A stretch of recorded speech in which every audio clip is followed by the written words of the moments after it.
Friends ఇప్పుడు చూస్తున్న ఈ మ్యూజియంలో కోటికి పైగానే పురాతనమైన వస్తువులు ఉన్నాయంటే మీరు నమ్ముతారా? అవును, ఇది నిజం.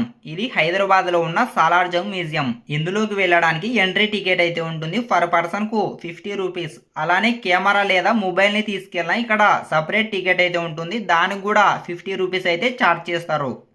సాలార్జంగ్ అనే రాజు అప్పట్లో నిజాంస్కి ప్రైమ్ మినిస్టర్గా ఉండేవాడు.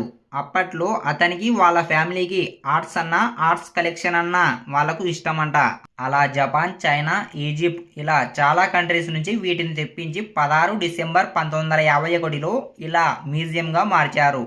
ఈ మ్యూజియంలో వాళ్ళు వాడినటువంటి గన్నులు, ఖడ్గాలు, పెయింటింగ్స్, వాళ్ళు వాడినటువంటి దుస్తులు ఇలా చాలా రకముల వస్తువులనైతే మనం చూడవచ్చు. ఇందులోకి వస్తే మనకు టైం అనేది తెలియదు. వాటిని చూస్తూ ఉండిపోతాం. అంటే అంత పెద్దగా ఉంటుంది. ఈ మ్యూజియం మొత్తం 2 ఫ్లోర్స్గా ఉంటుంది. మొత్తం 38 రూమ్లు అయితే ఉంటాయి.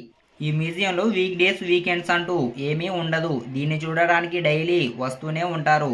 ఈ మ్యూజియం గురించి నేను ఆల్రెడీ ఫుల్ వీడియో చేశా. డిస్క్రిప్షన్లో లింక్ ఉంది, లేదంటే ఛానల్లో ఉంటుంది, వెళ్ళి చూడండి. నచ్చితే లైక్ చేసి సబ్స్క్రైబ్ చేయండి. Thanks for watching.